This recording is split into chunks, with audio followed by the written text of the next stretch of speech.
it didn't gel right for me. I didn't think we were looking at it strategically. And so I stepped away from that and went and worked directly for a charity partner where I felt I could be more myself.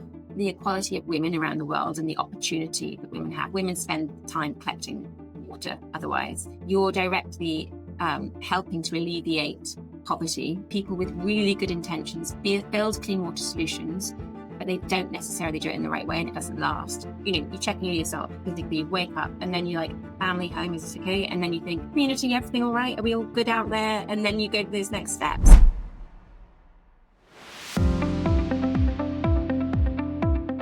Welcome to Mission Activated, where we bring you the stories of individuals who've awakened to their true purpose and are living a life of passion, impact, and alignment. I'm Aveline Clark, your host, and I believe that when you're on mission, everything falls into place.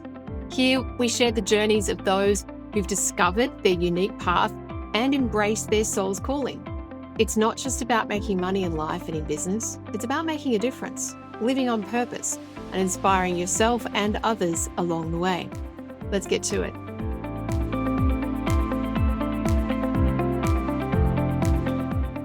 This guest is the purposeful and passionate Hannah Bellamy.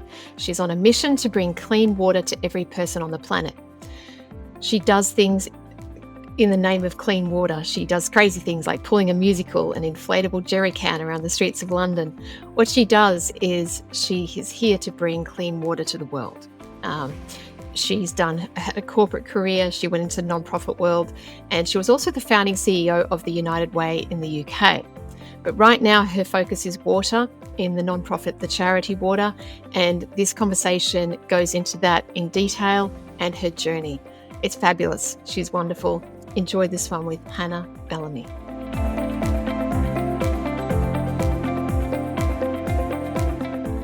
Hello, welcome, Hannah. Thank you so much for joining me on the podcast. Thanks so much for having me. It's lovely to have you. And I have to ask, there's an accent there. So whereabouts are you in the world? I am in London, in the UK. Lovely. Don't you love technology? Here I am on the east coast of Australia. You're in London, and no one would know that, we're in opposite sides of the world. It's great.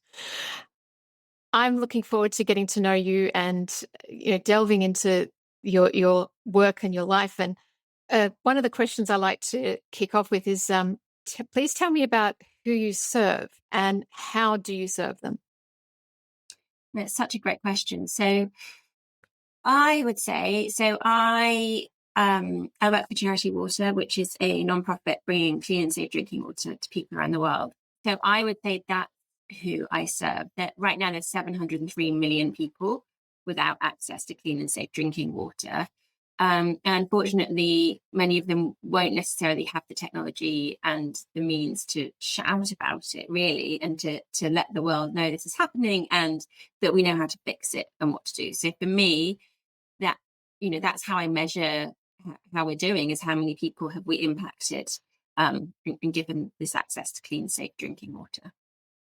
Wow. I think you're the first person to say that who they serve kind of numbers more than, a million people. The number you just rattled off. It's like, okay, that's the biggest number I've heard. Yep, that's kind of global. Yeah. Yeah, it's global, and obviously there's a whole team of people serving them, and all different organisations as well. So thankfully that's not all on me, but that's the number that we always say we want that to be zero within our lifetime. So that's a big. And what's your role in bringing that number to zero? So I run our UK entity. So Charity Water was originally founded in New York. It's known as an American nonprofit organization, very innovative in the sense of, so we were founded by a nightclub promoter originally. So he hasn't come to charity in a typical way. So how we fundraise is different, how we think about our brand is different. And we have things like 100% model, which means that every penny donated, unless somebody tells us specifically to spend it on things like laptops, salaries, etc., it's actually invested in one of the clean water solutions directly with a local partner. So my role is to take this American organization and to place it within the UK marketplace. So I look at the operations and the governance and that side of things. And then I also think about, how do we tell this story? How do we help people to understand this is happening and make it really a joyful experience, despite it being this huge number and this huge problem, make it something people want to know more about and want to engage with and want to take that next step to make a change. I love that. It's really interesting. I'm so excited to learn more about this. When you're not busy doing all of that, what do you like doing in your spare time? So I've just come off the bat of a school pantomime, so I feel like I have to talk about that. So all different things. I mean, I've got 2 kids, full social life, all the rest of it. But I've just finished my 3rd annual pantomime, which is very British, I think. So absolutely ridiculous. And this one is, it's in our local school where my daughter went, my son currently goes. It's a fundraiser, and the parents write the script, perform on stage, do the songs, the dancing, the sets done by everything. So it's a huge community event. It's really fun. And I was the bad fairy. So I've just come off all last weekend, 5 performances as the villain.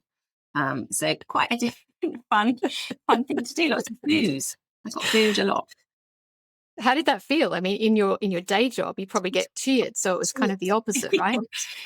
Yeah, do you know what? It's so fun because it's so ridiculous. You know, pantomime villain is absolutely, you know, and one of my lines was, "When does true hate get a look in?" Hey, you know, it's like the opposite of what I do. So it's fun, and it's all young kids booing at you. So and you can interact with the audience. So, you know, I'd say things like, "I know your parents, watch out." I love it. That's fabulous. Yeah, it's a lot of fun. Oh, well done. Well done. We don't have anything like that here, but that sounds like something just so much fun, especially to, you know, connect the community and you to the children and the parents, just everything. It's a whole fun project. You're playing. You just play. You know, you're literally playing. You get a chance to do that very often as adults come together as a group and have a non-work project that you can see through from beginning to end and be creative and really silly. That's great. We all need a bit of silly in our life at times. So, Hannah, tell me, well, I'd love to get an insight into the journey that you've been on. So obviously getting to this place today, you've been on a journey, and I'd love to learn about what brought you to where you are today. Yeah, of course. So I think for me, I think it begins with coming from a family that moved around a great deal. So we lived in lots of different countries. So my mum was stay at home, but she actually originally worked so that my dad could go to university and get his degree and then get his PhD. So kind of flipped things slightly in that sense. So she was stay at home by the time I was born, but she had set us up for success in that way. I have 2 sisters, so a very female household. My dad was out and traveling as well a great deal, so very female, strong home. And we moved, and because of that, I saw lots of different cultures and had to get on with people and just see how people live in different ways. And I think through that, I just have always had a natural curiosity, but also because we've lived in these different countries, I had a sense that we're all people, I suppose. So for me, it wasn't about being British or anything like that. We lived in Norway, we lived in Abu Dhabi, we lived in Alaska. We just moved around and had to adapt. And so for me, people were always people. And I think that that's been really important in my work and what I do now. And then also because of that, I had a real love of reading. I think, you know, this was before the internet, really. So it wasn't like I could spend my time connecting with friends in other places or really even playing games and those type of things. It was I'd have a book and I'd read. And so that's what set me off in terms of career wise, because when I did English and American literature at university, I went into publishing originally. That's what I really wanted to do. That was kind of my first love, as it were. But soon realized that publishing is a business like anything else. And it's not about the books that necessarily I love and want to see created and everything else, as much as people who work in the industry want to see that. It has to be which books will sell. How do you then have the money to invest in the next one and everything else? So after doing that for a while, I decided that rather than ruin my love of reading and start to think of it in this commercial way, I decided to go and fully learn business. So I went and worked for a large company called Centrica, who own, at the time, they owned the AA, the breakdown service. They owned British Gas, our main gas and electricity company in the home. They owned OneTel, the telephone company. So all these different pieces. And I thought, I'm going to go there and I'm going to learn about business, even though I had no idea, to be honest, what business even really meant. So I went there and had a really good learning experience, I think, from the large corporate side of things and all it takes and all the people involved to run something of that scale. But also began to see more and more that what I wanted to do was move into the responsible side of business, and that is extremely important. So the real catalyst was helping to set up a call center in India. And again, seeing that we were taking this global organization to India because, labor was cheaper. And you can get some really amazingly qualified, smart people at a cut rate, really. But then seeing that while I was living a really fancy, wonderful life, there were people living in slums and without access to clean water. And, there was open defecation. It was just the contrast for me was too big and too uncomfortable. And so I really made a fuss about it and kept asking, why can't we do this? How can we help there? What can we do? And Centrica, to give them their credit, said to me, okay, well, if that's what you really care about, come back, move into the corporate responsibility team and look at things like diversity in the workplace, look at what charities we're partnering with, look at what our supply chain looks like and how do we do that responsibly, what are the principles we should be applying to it. So it's a huge area. And so I moved into that space, having come back from India. Wow. And how long were you there for in the corporate responsibility space? I was there for a good few years. So I did it for a couple of years in Centrica, the parent company, and then moved across and started to manage it for British Gas. And British Gas is, very much a household name here in the UK. It's the incumbent supplier. Originally was, a state-owned organization. So they've had this whole history. So a really, and I find energy particularly interesting because you're looking at how are you getting this energy? What is, if you're shipping LNG or you're piping, and what's the environmental impact through to the use in the home, and again the environmental impact. But actually what we were really thinking a great deal about was the cost at that time. It was a time of energy price rises. And what does that mean for somebody who's having to make a decision between eating their home or being able to eat and that type of thing? So my job was on that side of things. So I did that for another couple of years, but I didn't enjoy that side of it so much, partly because it was so in the public eye, and it meant that what we were having to do, I felt, wasn't driven by necessarily what was the right thing to do, but what could we present as the right thing to do in the public eye. And it didn't gel right for me. I didn't think we were looking at it strategically. I didn't think we were necessarily and so I stepped away from that and went and worked directly for a charity partner where I felt I could be more myself. Wonderful. And from there, you have ended up with where you are today, with Charity Water. Yeah, with Charity Water. Yeah, exactly. And I've done different. So when I left, I was originally working on an environmental cause, looking at behaviour change and that side of things. I've also worked for a health charity, and then also a kind of United Way, which is more about bringing communities together to solve some of the bigger problems, but very local causes. And Charity Water is the first time I've stepped into what is one of the things that drove me originally, which was about the global issues and actually helping people around the world, not just within local communities. With the roles that you had leading up to the charity work, was there a moment that you thought, right, I know what I need to do? Was there a kind of a defining moment that shaped the course then of the path? I would say it was definitely the time I spent in India in particular. And I think it's because I think it was the contrast for me at that point. So I was in my 20s. I had a driver. I lived in a fancy hotel. I could go to bottomless brunches. It was this really much more opulent lifestyle than I had ever had before. And at the same time, the backdrop was so stark.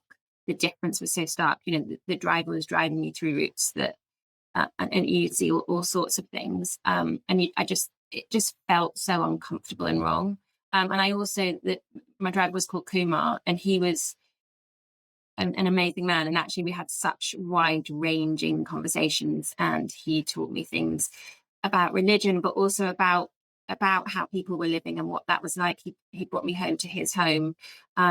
We discussed so much about what people needed to do to get by, and also what the opportunities were and what he really hoped for. He had a daughter at the time. He's since had a son too, but what he really hoped for them.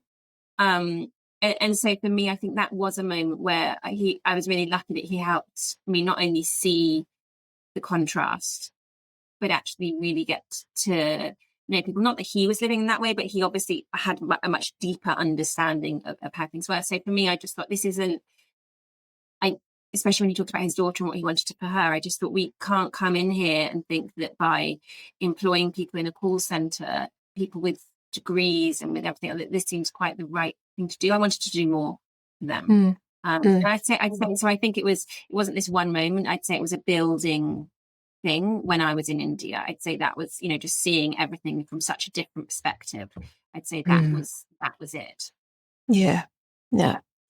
Did you have any role models along the way from that point that you might have seen them in some capacity publicly or, and thought, wow, what they're doing is really inspirational?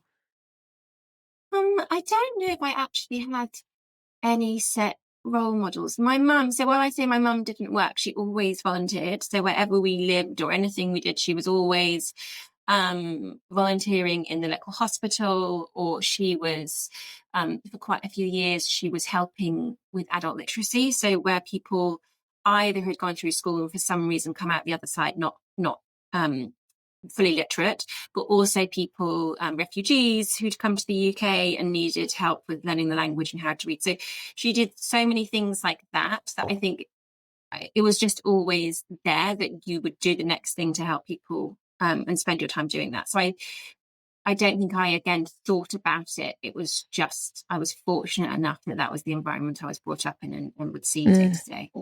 Yeah. So fascinating, the journeys that we're on and how these early moments, whilst at the time we've got no idea how they play a part later on, but they do.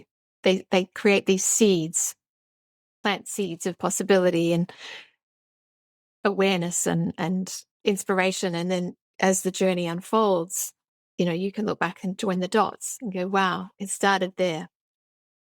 Yeah. And Charity Water, like I love what you said in the introduction about the number, and getting that number to 0. There's obviously a team around you. How do you get that number down? Like how do you, face each day and say, right, today we're going to somehow move the needle? Talk me through that. So I think the thing with the water crisis is it fills me with hope and with disappointment, in a sense. So it's an ancient problem. And so we've never known a time where every human had clean, safe drinking water. And unfortunately, what that means is it's not new. It's not exciting for people to learn about.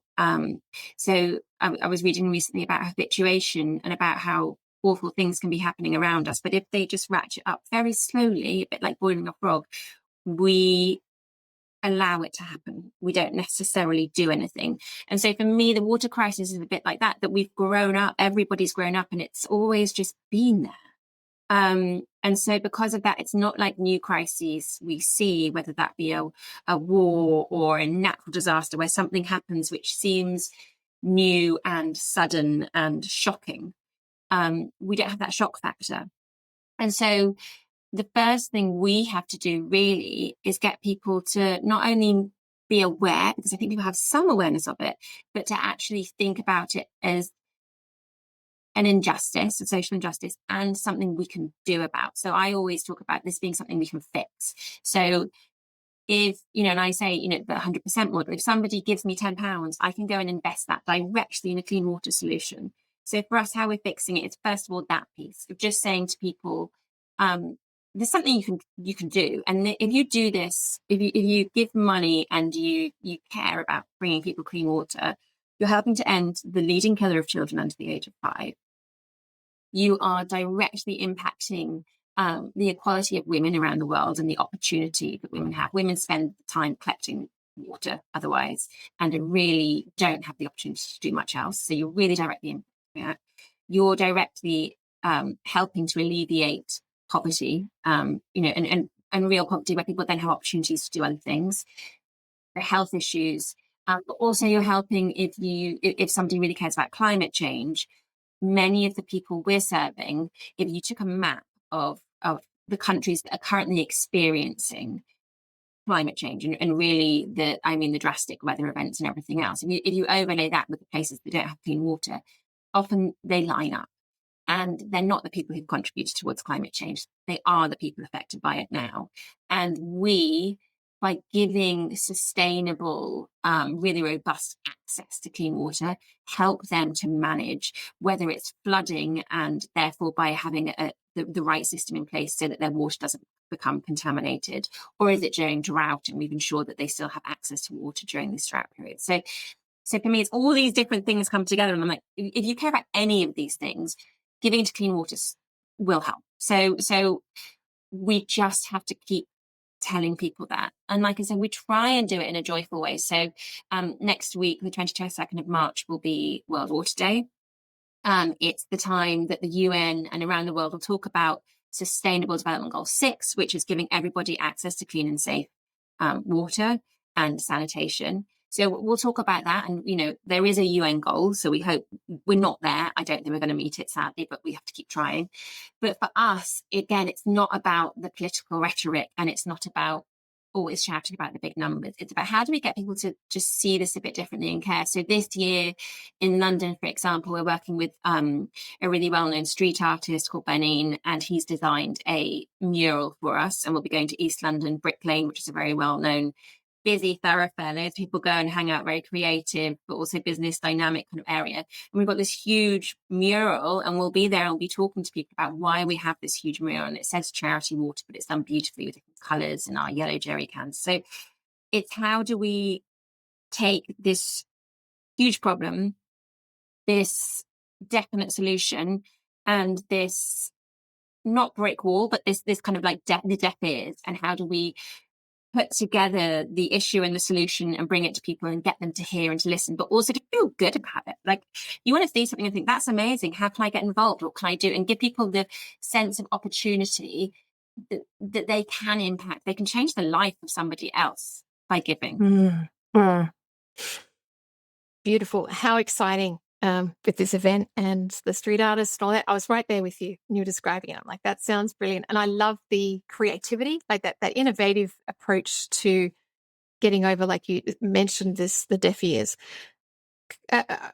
Is the deaf ears or the lack of knowledge the biggest issue that you face, or one of? I think it's definitely one of. So we're really fortunate. So how we're set up is we are about raising awareness and raising funds. And then to deliver the clean water solutions, we work with local partners who are complete experts in what they're doing, not only in delivering the clean water solutions, but we're also working with them to maintain that. So I would say there's the middle part is not a problem. The delivering the clean water is not a problem. The part is definitely the deaf ears, and how do we get people to not only know about it, but care about it and feel empowered and really understand that they have some power within this to make a difference. And then at the other side of it, unfortunately, very often people with really good intentions build clean water solutions, but they don't necessarily do it in the right way, and it doesn't last. So we also, as an organization, take huge sense of responsibility, and we don't want to bring clean water to a community and walk away. We want to ensure there's a long-term maintenance plan. There is a way of knowing it's even broken, a way of how do you access the parts, how do you make sure that happens. So I would say the two ends of it for us are the biggest challenges: the getting people to care and do something, and then ensuring the maintenance. And once it's there, this thing is going to work.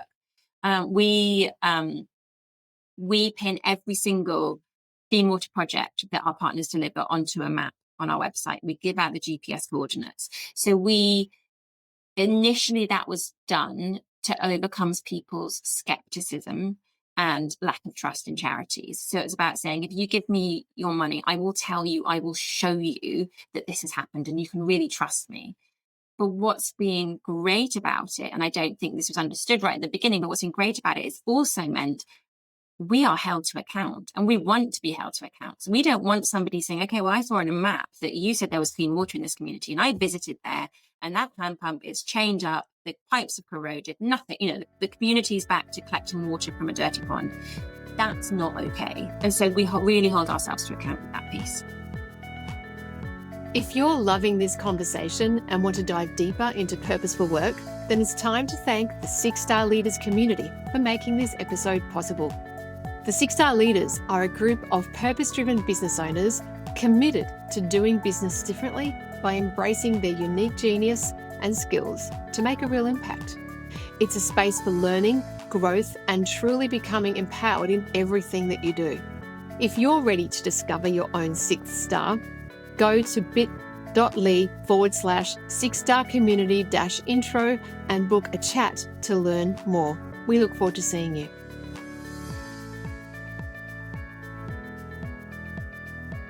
My mind is currently in a community. I've got a visual of a woman who's walking miles to get water. So this is very common, yeah? Yeah. What's the hardest the area that's been most affected by this at the moment? Where would that be? So it is, really it is a global issue. So we work currently in 22 countries, and we focus on rural communities. So if we take, many of those countries, about 80% of the population will live in rural areas. And often that's people without necessarily the political sway or the financial means or anything else to make a noise about it. So we pick the countries. First of all, we'll look at, are there 700,000 people or more living rurally without access to clean water? If so, then that's the first thing. Like, okay, we're interested in working in this country. We'll also look at, is this a stable operating environment? If we go and work there, will the infrastructure, like I said, still be there in 10 years' time for us to maintain this? Or is there political instability, which means that's not possible? So somewhere, unfortunately, like Syria or Yemen or someone like that, we're not going to work right now because that's emergency aid and it's short term. Unfortunately, it's desperately needed. It's just not our expertise. So then we look at those countries. And then we look at, are they open to outside help? So someone like North Korea, obviously, we're not going to be going and working there because it's not appropriate for us to do so. And then we will look at, are there local partners who we can work with, whose quality of the work we can really believe in and can scale with us? So we work in some countries and we're trying to take whole areas, whole districts, and bring clean water to that whole district and ensure it's maintained. So we have to have really good local partners to work with. And so this really starts to shrink down our kind of market that we could serve. And the need is very different everywhere. The need is the same and different, right? Because some people, so for example, in Bangladesh, we work in Bangladesh. The need in Bangladesh isn't that water is hard to come by. Often it's far too easy to come by, but it's extremely dirty. Where there are what should be considered safe supplies, they become flooded and therefore they're no longer safe. So there we're having solutions where it's much more filter based, but also even where it is pulling water up from the groundwater. It's we have these new designs where you can access the pump at one level and works for wheelchairs and everything else. But actually, in the time of floods, you can move how you pump the water so that you do it a bit higher up. So that even this, you have to think about all these different changes. So the need there is very different to somewhere like Madagascar, for example, where we also work, where they've had awful, they experience cyclones and everything else, but also awful droughts. And for them, finding water, sometimes they're digging in the sand, literally digging in the sand, maybe with a flip flop. So maybe, we've met one woman, she would come from her village, she would walk to this, what should be a riverbed, but is now a dry, sandy patch, use her flip flop to dig in that sand. And you can imagine digging in sand is really quite tough, to try and get down to the point where she can find some water. And just imagine what that water's like. That's not water you want to drink, but she would use the cup, dig it out until she had enough to take home, and then serve that to her family. So it looks very different in that sense, but those people are experiencing, unfortunately, high infant mortality rates, children under the age of 5, really unfortunately very high. Not being able to necessarily spend their time on anything else in terms of having a job or their children going to school. So girls who are collecting water don't have time to go to school. And often also when they do go to school, they're going to schools that also don't have clean water. And not only do they not have clean water, the toilet blocks, for example, are not adequate. And a girl who has her period is probably going to stay home because of the fear that she won't be able to keep herself clean and everything else. So there's so many different things. It layers up into so many different things, and it looks so different, but the heartache is the same. Mm. Oh. How long have you been at this, Hannah? 6 years. 6 years in February. Wow. So yeah, it's been a while. So it's part of your DNA now, so to speak. I'd say my son's 7, and so for him, this is what I do. This is so it really does become part of your identity. I could imagine. I'm fascinated to know what you share with your kids. What do you talk to them about? About all of it, I would say. I mean, I work from home. We're a fully remote organisation, so they see and hear everything. And my kids are actually huge advocates for what we do. They will talk to other people about it. So we talk about all sorts of things. They come and volunteer and help at events. They love doing that. We did a festival last year called How the Light Gets In. It's a kind of it's a music, also really a philosophy festival, and we were serving water, and then people would give donations and everything else, and they love coming and doing that and talking to people and helping, and I'm always amazed when I listen to them. It's not so much what I talk about, but what they just absorb by being around me and hearing what I'm up to. And do you find after that they just kind of come out with this amazing kind of reflection of what they've just absorbed afterwards, and you go, wow, that's really amazing? Do they do that? Yeah, they do. And kids are incredible at that. I mean, my memory is terrible, right? I can read something and think, I need to get that's the number, that's statistics, that's someone's name. Whereas children, they just, you don't even know they've heard it, and they can come out with a whole spiel. And also, what I think is really interesting is related to themselves, and think about, kids think about other kids. So if I talk about the mother in that experience, they're like, kind of interesting, but what about the child? What's that like going to school where it's like that? What, so for them, that's what they want to know about. It's wonderful. It's beautiful. I was thinking about my children, and one of them is so passionate about injustice, and he loves researching the world's issues. So I'm going to mention this to him tomorrow, and just ask if he knows much about it, and just drop a pebble in there, and for him to go and research some more about it. Is there a piece of advice that you have for me that I can share with him? I mean, the piece I always come back to, and I've said it already, is about the fact this is something we can do something about. So I definitely, with my kids and with people in general, it can be so heartbreaking to look at injustices around the world and to think about that and really feel hopeless. And so for me, the fact that we know what the solutions are here, and we've experienced in building them and maintaining everything. So for me, that's the piece. This is a huge social injustice, it's also something we can help to fix. I think for me that piece is really valuable. Mm. What do you think the biggest challenge is that you're facing at the moment to get to where you want to go? I think people are tired. I think people are really feeling pretty worn down. I think that we had an amazing year in 2019. We set up Charitable in the UK properly in 2018. So 2019 was like our first full year with huge growth, big global partnerships came on like Uniqlo and everything else. And we just saw us be kind of this rocket ship take off. And then obviously 2020 hit. And it was extremely difficult. And I feel things have picked up. Obviously, the world is back. But I feel like people are still tired. So we've gone from the pandemic. And then unfortunately, we are seeing, the war in Ukraine. I think in Europe, we feel that in particular, it feels very close to home. And we have a number of kids go to my kids' schools who come from Ukraine, and they talk about they don't know where their dad is, or so there's real issues right now. And then obviously there's everything that's happening with Israel and Gaza, and that's heartbreaking for people. We've had some terrible earthquakes. It just feels like actually there's so much when you look around the world that you want to do, and then we're talking about climate change. So I feel like our biggest challenge is, and like I said, we're not a new problem. So people are really shocked, and rightfully so, when these especially violence and things like that. I think when it's human on human, I think that the shock there. I was listening on about Haiti this morning. There's issues there. How do you have? So I just feel like there's so much, and it's hard to cut through and to say, please care about the 1 in 10 people around the world without access to clean water. Please help.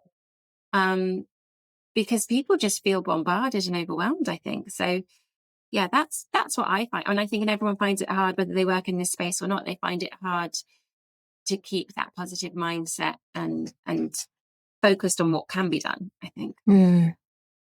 I totally agree. And I had a guest recently who talks about emotional intelligence, but also more specifically around how we need to, what was the wording? When we go through an emotional trauma, the amount of time we experience that trauma, so say it goes for an hour and something drains us, and it could just be something in our workday, something pulls us down and drains us. To recharge our battery, to get back to where we were before, we need to spend the same amount of time recharging. And she then brought that concept to the global level, the society level, and said, look at where we've come from since lockdown. And she said, I don't feel the world we haven't recovered yet. And some people feel things heavier and harder than others. Some of us do, and you would understand this. Some people have these big hearts that shoulder the world's problems, and other people don't have as much capacity for the world's problems, but we still all feel something. We still all get impacted. And I feel that collectively, we're not back yet. That's what I'm seeing. And just to understand the fair analogy of the 1-to-1 ratio of the time spent being drained, you need to put the same amount of time back into recharge. Yeah. And I don't, and I think the trouble is the time and the space to do that. We don't give that to ourselves as individuals, but also nationally, internationally, we don't know how to do that. We don't know. We didn't know how to deal with it in the first place, and now we don't know how to deal with that side of it either. Exactly. And we've got to run businesses and households and, get out of bed every morning and do the work. Yeah. It's tough. How do you stay on top of those moments that drag you down? Because I could imagine you have some heartbreaking moments in your work. How do you stay recharged, centered? I think so, and I probably touched on a couple of them already. So one of them would be reading. So I read to go to sleep at night. I probably have to read for a good half an hour at least to start to switch my brain off fiction. And it's at least half an hour. And that just, it means that I can think about that world, whatever it is I've been reading about. So I think that's the first one. The other one is doing things, like I said, the pantomime, where you're making friendships, you're being really silly. Also, if you're going on stage, it doesn't matter. It's small kids and, families that you're performing to who want you to do well. You can only think about that moment. I have to, like, do I remember my lines? What's the song? What's the next move? Who's doing what? Where do I come on this way? Am I going off that? All you can think about in that moment is exactly. So it's meditative is silly because it's not, when you're really, like, there's so many things, but it's right in that moment, nothing else. And so I think finding anything that helps you, and means, I think some people play sport, some people have all other things that mean they can only think about that physical and what they need to do next within that moment, for me was really helpful. And then the other thing is I go to the gym or yoga, or when I am able to, I will go to a sound bath. I love going to I think it's that thing again of, like, you can't get up, you can't go and you can't look at your phone, you can't move, you can't disturb other people, you just have to lie here for the next hour, and there is nothing else you can do. And that is really helpful, because otherwise I want to check something or do something or reply to somebody or all of that. But great suggestions too for all the people out there who are going, well, how do I switch off? Because entrepreneurs, business owners, we all are just on all the time. And I think unless we've actually done the work or learnt some tools, we could still be quite naturally in fight or flight mode, which is just draining us. Hannah, I would love to know what you think your superpower is. If you could say you've got a superpower, what would that be? I can tell you what I would like it to be. I think I think what I want people to feel empowered that they can make a change in the world, and that there are social injustices, but there's things we can all do, and they're not always that complicated. You don't have to become a human rights lawyer to be able to help somebody on the other side of the world with an injustice. Please do if you are able to, but that's not what you need to. There's absolutely every single person. I want to be the person that makes them feel excited and hopeful for being able to make change. That's a great superpower. Have you ever asked? Yeah. Have you asked your children what they think you do best? I haven't ever asked them that. I don't. There's your homework. Go and ask them individually, separately from each other, so they don't copy each other. Yeah. It's and let me know. Yeah. Yeah. See what they say. See what they say. Yeah, it depends whether sort of give them a screen ban or not, probably. What kind of answer you get? That's right. So what brings you the most joy in your daily work?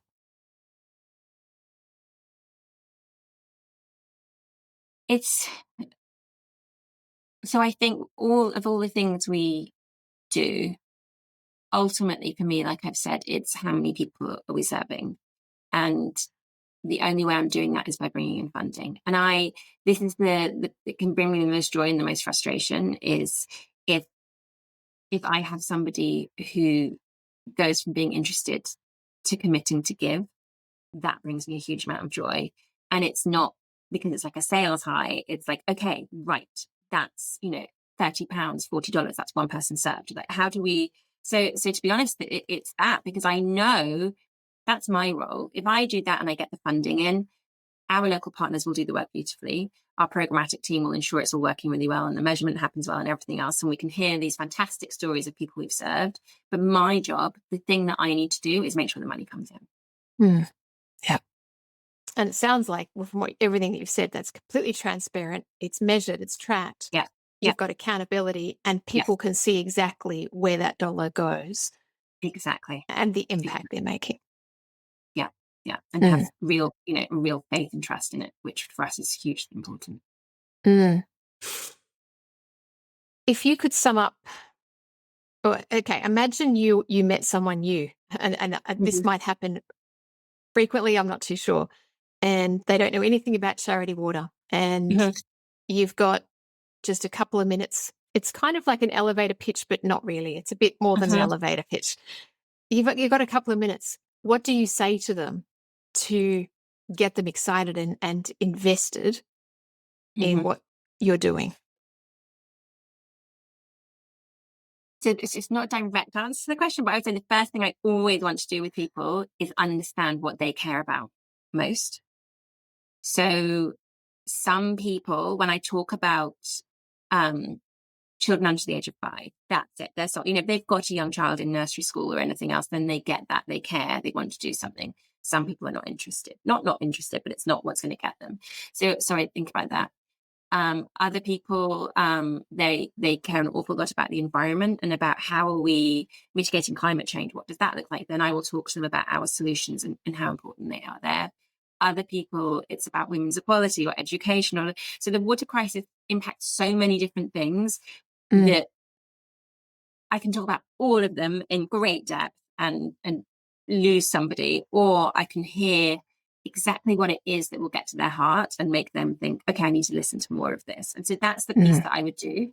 And then on top of that, I always mention the 100% piece because it just helps people to trust and also to mm, know that I'm not fundraising to pay my salary. I'm not fundraising for any of that. Like the money I raise doesn't stay in the UK or in the US. The money there is not staying in the US. We are taking that and we are spending it within those countries where it's needed and investing it through local people into local solutions. So that I always try to get mm. that piece there. But the why depends on what really applies to that person. Yeah, yeah. I mean, everything that you're doing is it's just it's huge, right? It's big, and I'm sure you have moments where you're reminded of that in perhaps in the results or the transformation that you've seen. And being there for 6 years, you must have seen a fair amount of change. What's been the most meaningful transformation that you've seen over the time that you've been with Charity Water? I think so for me, I've been fortunate enough to visit some of the communities we work. And I think the first time I went to Ethiopia, and our first visit, the first community we visited was actually to a school that had clean water. And so we turn up, it's always amazing. You turn up and there's huge fanfare and welcome and everything else, and kids singing, and it's beautiful. Children in these beautiful print dresses and, everything. And we saw the classrooms, we spoke with the teachers, we spoke with some of the kids. They showed us where they got the clean water from. They talked about washing their hands and how important it was. They were just joyful, shining, and I love babies. So I got, someone held me a baby and had a squeak, like just the welcome and the joy, and also just the hope and happiness that in that moment. Um, we played a football match. I was terrible. And it was like really red dirt, right? Very, very dusty. But these kids were shining. And so that was like a really buoyant moment. And I thought, okay, you can really see and the pride these kids felt in their water point, the pride they felt in sanitation and everything else. So we could really see it. And next we drove quite a long way. It's all dirt roads. You were really in rural areas, quite mountainous at this point as well. So we drove probably a good couple of hours. I can't remember exactly, but quite a distance. And then got out the cars and walked up a hillside and around and quite precarious paths because there wasn't a way to drive up to this next community. And it was a village. And again, the welcome was incredible. There was music. Everyone was dancing. But this community didn't have clean water. And I could see that in the sense of the dust. I talked about, people, and this is a moment for them, they weren't able to fully wash their clothes or wash themselves. And so it wasn't only, often when I talk about it, I'm thinking about drinking water because that's the thing you most think about, and then cooking and ingesting it. But actually, for me, it made me realize how much it impacts everything and dignity and just your sense of self. And so again, lovely, beautiful kids, but much dustier and much, there's just not, they weren't shining in the same way. Beneath it they were, but Mm, life was tough. Life was really tough. And they showed us where they got water from. And it was walking down, kind of sliding down this very rocky ravine, not safe at all, to get a cup get water out, put it in a spout, put it in a jerry can, carry it back up, really, really heavy. Have you ever tried and carried a 20-litre jerry can? It's so heavy. And so very quickly, it wasn't playing. We weren't cuddling babies and playing football or anything else. You're talking about, what does this look like for you?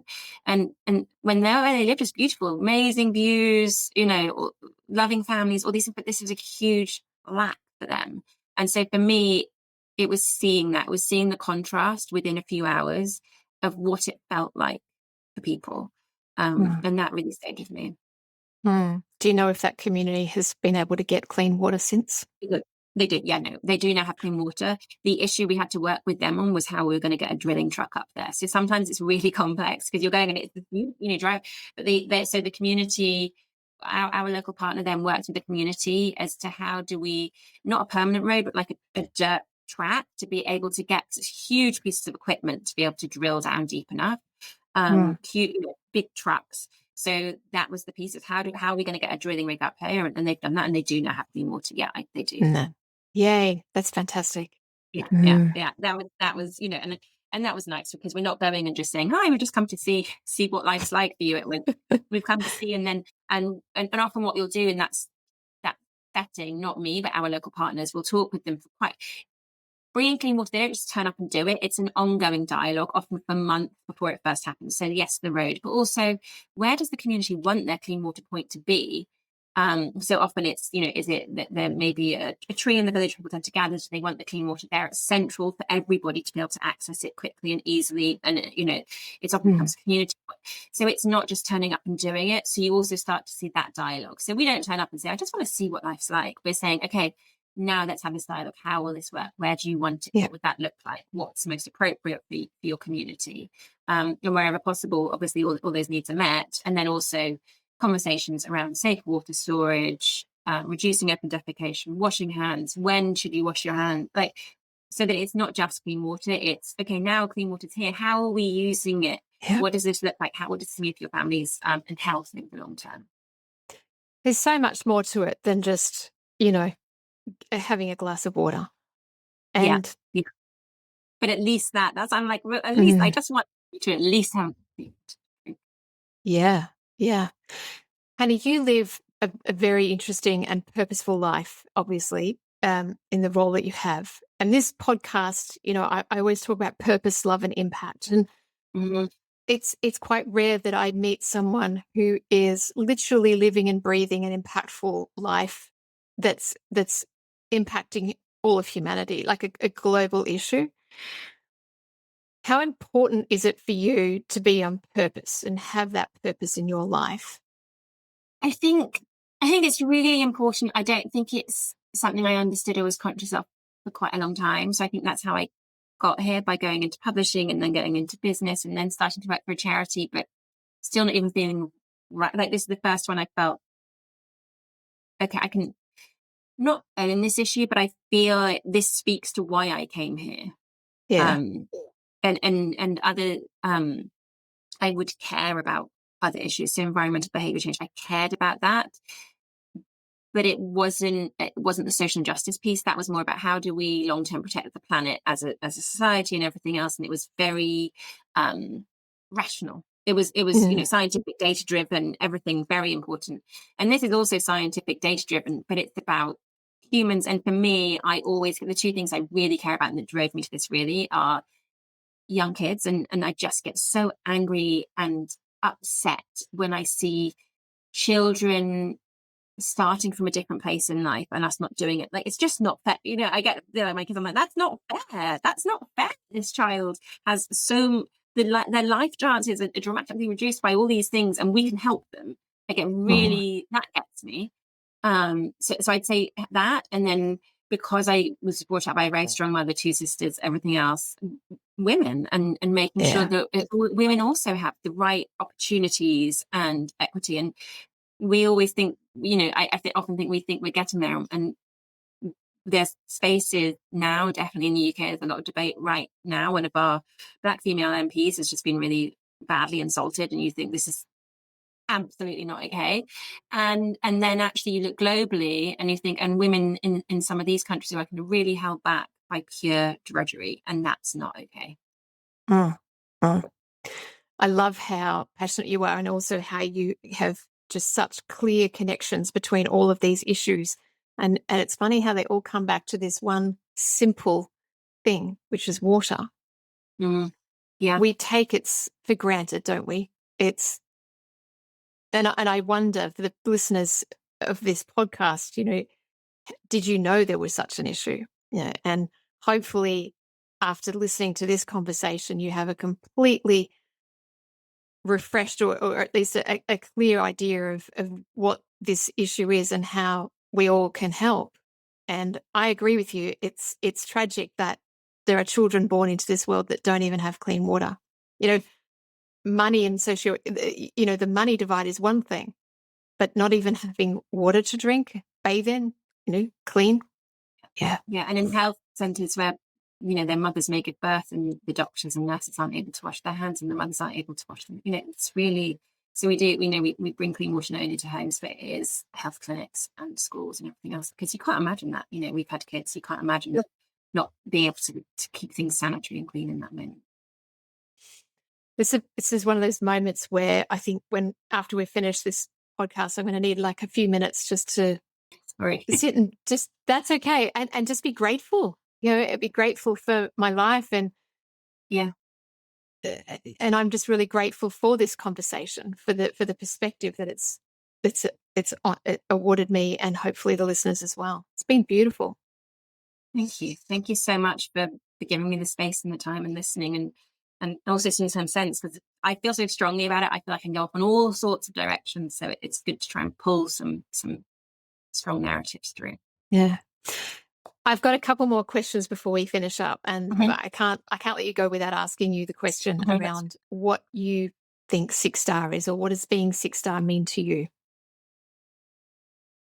For me, it's about so I almost think of the Maslow's triangle piece, right? Like how you're meeting your basic needs, and then you're taking it up, and then that last piece is the what are you doing for everyone else? How are you thinking about everyone else and everything around you? I have the fortune of some of the people I talk to as donors, who are really wonderful, passionate people and able to give at different levels. But the thing that they decided to do, and I spoke to one, and he said the first thing he thinks in the morning is like, you're checking in yourself physically, you wake up, and then you're like, family, home, is okay? And then you think, community, everything all right? Are we all good out there? And then you go to those next steps. And people who give to, and they'll say, I give to a local cause, I give to a national cause, I give to an international cause. So how do we go beyond ourselves, our families, and actually beyond our local communities, care about that, do something, but take that next step? 6-star has to come in. It's everybody, all humanity. Beautiful. Never had that answer. It's gorgeous. Thank you. Hannah, how can people get in touch? So I'm on LinkedIn, Hannah Bellamy, and go to charitywater.org. We have a newsletter, sign up, get involved. As I said, we want everybody to be helping, because this is something we can solve if we all do it together. Oh, that's just so beautiful. Thank you so much. Thank you. I so appreciate your time, Hannah. And I know that you've taken time out of your day to share with me. And I just want you to know how grateful I am. You've inspired me, and with your passion and everything that you're doing. So I just want to thank you for being you. No, well, thank you, Aveline, because it's only through platforms and podcasts like this that we can help people to know more. Yeah, absolutely. And I implore the people that are listening to, please go and donate and help this cause. It's not just a cause, it's about being human. And in your words, Hannah, being 6-star. Yeah. Thank you. Thank you so much for tuning in to another episode of Mission Activated. If today's conversation resonated with you, please don't keep it to yourself. Share it with someone who needs to hear this. Remember, your mission matters. When you live on purpose, not only do you transform your own life, but you inspire others to do the same. Until next time, stay aligned, keep activated. I'll see you then.